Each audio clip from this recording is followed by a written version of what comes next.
Internet. This is a little bit of a weird video for me today. It's a little unscripted, little loosey-goosey, and unedited, but I did just want to give everybody an update and maybe make an announcement, if will. So as most of you know, or I hope most of you know, I am a playwright. I created a piece called Arcade Fire, The Redemption of Billy Mitchell, that we were taking around to various conventions and shows, as well as fringe festivals, you know, before the world went crazy and we were in the middle of a pandemic.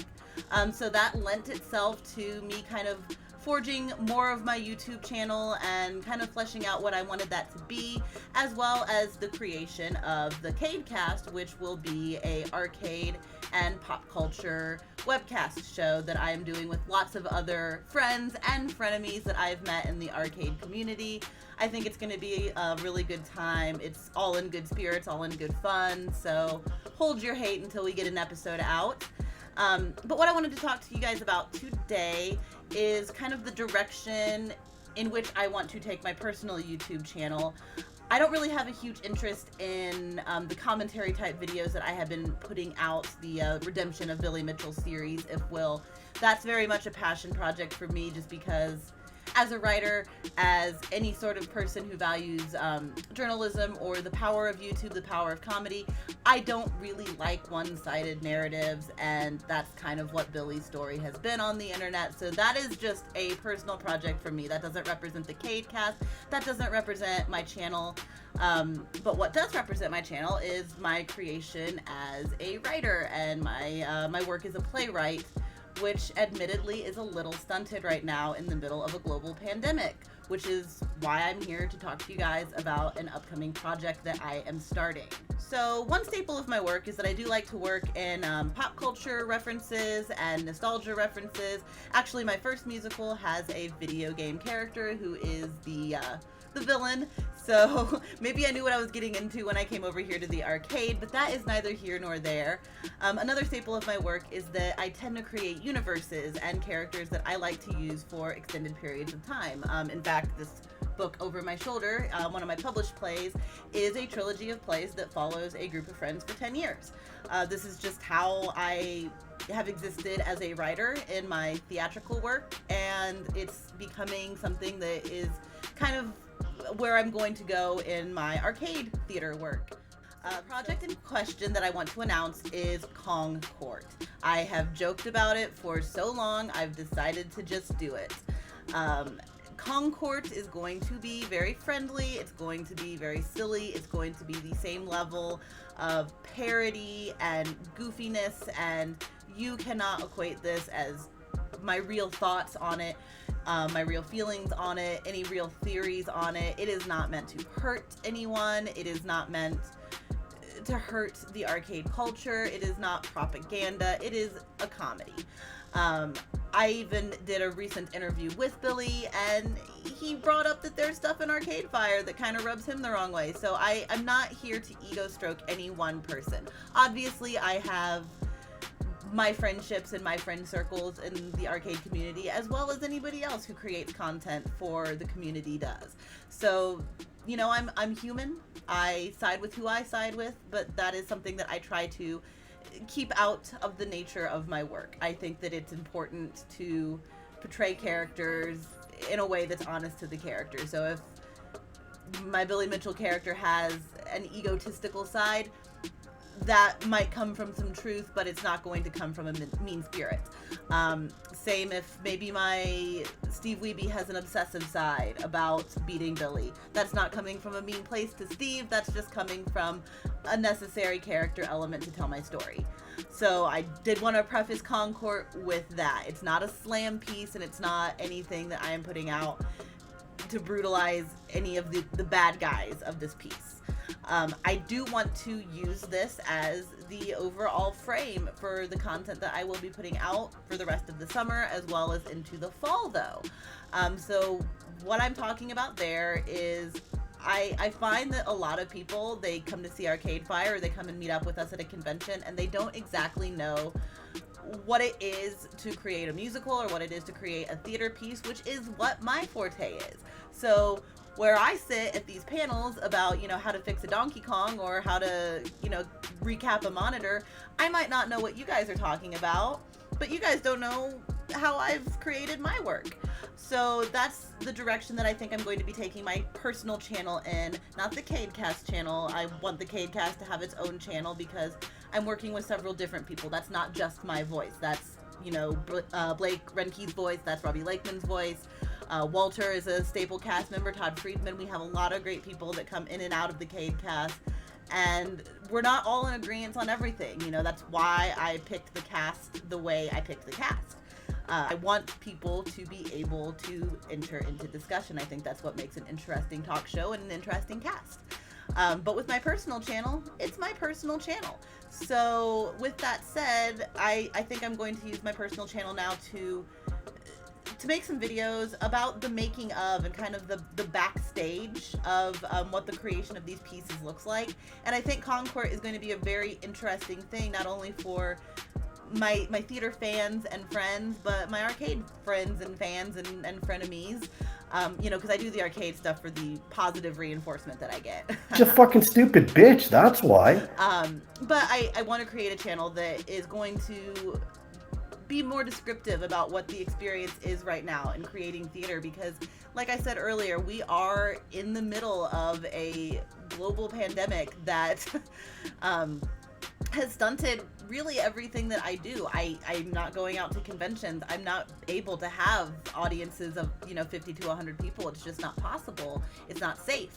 And so in the interest of being safe for some of my actor friends who I miss very much, we are going to be doing Concourt as a Zoom recorded digital piece of theater. I've been working actually with a group called the Virtual Theater Lab. If you are not watching their stuff, check them out. They're a great group of young people that is kind of spearheading doing work digitally right now, which I think is the answer. I've seen a lot of things locally even happening where people are trying to kind of gradually open up theaters and doing 50% capacity or working outside, and even so there's still a risk. So I think that the only way to fully eliminate that risk is to maybe try something like this where we're all in our own homes creating and recording together and trying to kind of blaze a new idea of what digital theater can be. And I'm very passionate about finding new ways to use things that might be becoming obsolete or old or dated, if will. One of the things I always say to the arcade guys is, I'm working in a dated art form. I'm working in a dying art. And you guys are working with dying technology, so we're not so different. I think that it could be an interesting experience to see what digital theater could be. So Concourt is going to be an experiment for me, and I am going to let you guys in on that experiment. So that's going to be, filming rehearsals and putting out some rehearsal clips so you can see what that looks like. Or, I don't know, maybe a video in which I show you how I style all my Billy Mitchell wigs or anything like that. Creating costuming, creating the editing process, writing the music, letting you see some of that. So I hope that you will join us for the journey and you'll take a plunge to kind of see who we really are and what we're doing, who I really am and what I'm doing. I come from a place of thinking that comedy is very powerful. I do not hold that position lightly. I think if you're going to make a joke, you need to believe in what you're joking about, and you need to believe the statement that you're making with that joke. And I do. I try to stand by what I say and what I write. And I just figured I would make this kind of rambling video to explain where I'm going and what the next few months of content and creative energy from me looks like, because I feel a lot of my artist friends, not just like people who are going to start working on YouTube or working through Zoom and digital theater, but like people just working in the scene in general, we're all feeling a little bit lost. And I guess I want to share my journey of feeling a little bit lost with you and have fun with you that way. And hopefully when we can come back in 2021 to live events, then there will be something created that has already existed digitally that you maybe have already fallen in love or grown to hate, and you will be able to see it live, and we will be able to present this at conventions as well. And with that said, I just wanted to open up the comments for constructive criticism and constructive questions, please. So tell me, do you guys value maybe a higher quality recording where we are able to add some effects, some stopping and starting and editing, or are you more interested in seeing some of these readings live where you guys can comment and interact with us as we are doing the show? Obviously, we're not going to like stop the show in the process of our lines and answer your questions, but just having that ongoing live chat room with us and that live experience, is that more of a priority for you guys? Or are you more interested in something with a little bit more production value that we are actually filming and then going through an editing process? I'm genuinely curious about that. I've seen both in the advent of digital theater and digital conventions and events that we've been participating in, and I just am curious as to how you guys want to watch and what you guys want to see and what you're excited for, or maybe what you're not so excited for. I know a lot of you guys are not so excited for what I make, so I'm sure I'll get a few of those comments. But for those of you who have been following the journey, one, you're appreciated, and two, I do want to cater to the audience that I do have, because that's what I should do as an artist. That's what I should do as a creator. Lastly, I am going to be launching a ongoing GoFundMe for this project. Now, to clarify, I am not launching a GoFundMe for this project to raise myself money, to raise Billy Mitchell money, to raise any money for any of my personal passion projects and endeavors or myself. What this money would go towards would be the cost of some of the equipment. I have my microphone, my camera, you see me using it now. That might not be the case for some of the actors who I want to work with to either return to their roles that they've played or to play the new characters that will appear in Concourt. So there will be some people that need some equipment assistance, and that's going to come back on me because I'm the creator, I'm the producer. I also want to pay these actors because theater is struggling and artists are struggling, and this is kind of my way that I can give back to some of my artist friends, even in a very small way. So my initial goal for my GoFundMe is going to be $1,500. That $500 will be going for equipment, little webcams, microphones and stuff like that, just to get us to start with that. Even some wigs, because you arcade guys love your hair. Billy Mitchell is not the only one rocking the hair. I need to get me a dreadlock wig right now. We got some things to talk about, guys. So that kind of stuff will be that initial $500. The $1,000 chunk of that is going to be $100 to each of my 10 actors as a thank you to them for travailing these next couple months with me and helping me create this piece. I'm really excited about it. I have episode 1 treatmented out, and it's been sent out to some of the real life people in question, as well as some of the actors who will be joining the cast. The response I've gotten back has been very kind and excited, so I think I'm on the right path with telling the story in a parody way.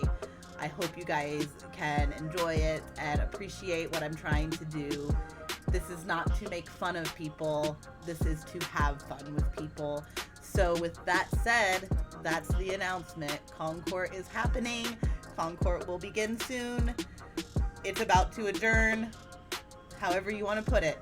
And hopefully, if you guys stay with me, look for the GoFundMe. If you have anything to donate to the cost of saying thank you to these actors and helping some of these creatives, local and not so local. I've got people all over the place, which is kind of cool for digital theater. So with that said, I'm going to go ahead and end this video because I have talked enough.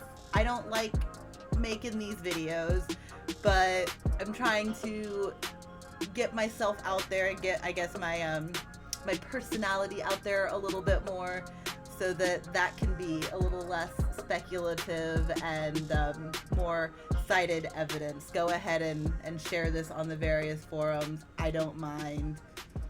I meant to say everything I said, and thank you for listening, Internet, and I hope to see you guys in the audience for Concourt when we get that out.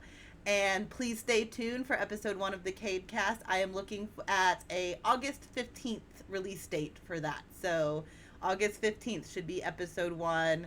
We have a lot of very fun personalities and interviews and discussions that is coming up with that. So stay tuned. Thank you for listening, and hopefully we can agree to disagree, and we can have some fun together, and we can have some laughs together. Peace.